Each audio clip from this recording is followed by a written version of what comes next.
Good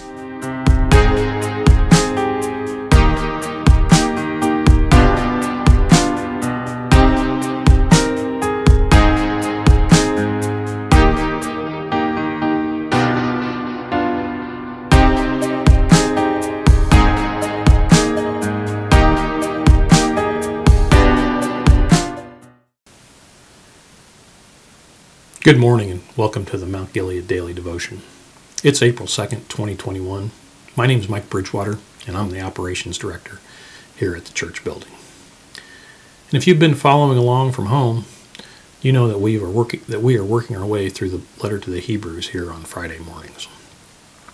I usually have some little tidbit about something random happening on this day in history to kind of fill in some time while people are joining the live stream. But today, though, it's a little bit different, because on this day in history, Jesus was nailed to a cross where he died. I put together a timeline of the last 9 days that shows what events happened and when. The story starts on Saturday with Mary anointing Jesus and Jesus rebuking Judas. On Sunday, Jesus is welcomed into the city. Then on Monday, Jesus curses the fig tree, cleanses the temple for the second time. Some Greeks request an audience with Jesus, and for a third time, a voice from heaven speaks, the other 2 times being at the baptism of Jesus and during the transfiguration. On Tuesday, the fig tree withers, Jesus' authority is challenged, and Jesus gives what is known as the Olivet Discourse.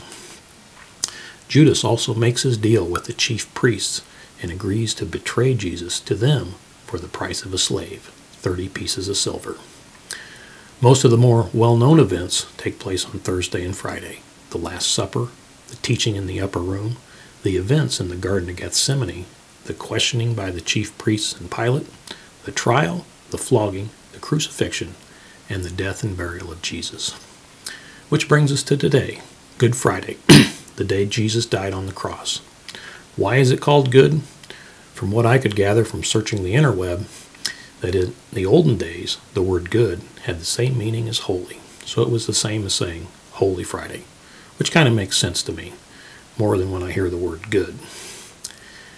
After we finish up the letter to the Hebrews, I think I'm going to do a little devotional study about these last 9 days and look into all the events a little bit closer. So let's get back to the letter to the Hebrews. Last week we opened up chapter 11 and looked at the description of faith in verses 1 through 3. This week, we'll look at the first 3 names mentioned in the Hall of Faith. They are Abel, Enoch, and Noah. Abel makes the cut, and he's in the Hall of Faith because of his faithful act of worship. Hebrews 11:4 says, "By faith, Abel offered to God a better sacrifice than Cain." In Genesis 4:4, we read, "Abel, on his part, also brought an offering from the firstborn of his flock and from their fat portions. And the Lord had regard for Abel and his offering." Enoch makes the cut, and he's in the Hall of Faith because of his faithful walking with God. There isn't much written about Enoch. In Genesis 5:24, we read, "Enoch walked with God, and he was not, for God took him."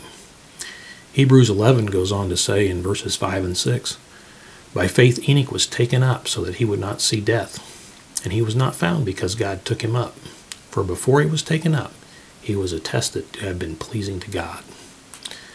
And it goes on to say, "And without faith it is impossible to please him. For the one who comes to God must believe that he exists, and that he proves to be the one who rewards those who seek him." The third person to make the cut is Noah. That's as in Noah's Ark. Hebrews 11:7 says, "In reverence, prepared an ark for the salvation of his household." Prepared an ark means that he did some work. In Genesis 6:22, we read, "So Noah did these things according to everything that God commanded him. So he did." These 3 heroes of the faith give us practical examples to imitate.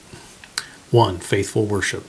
Paul tells us in Romans 12:1, "Therefore I urge you, brothers and sisters, by the mercies of God, to present your bodies as a living and holy sacrifice, acceptable to God, which is your spiritual service of worship." 2. Walk with God. Galatians 5:16, "But I say walk by the Spirit, and you will not carry out the desire of the flesh. And 3, be a doer.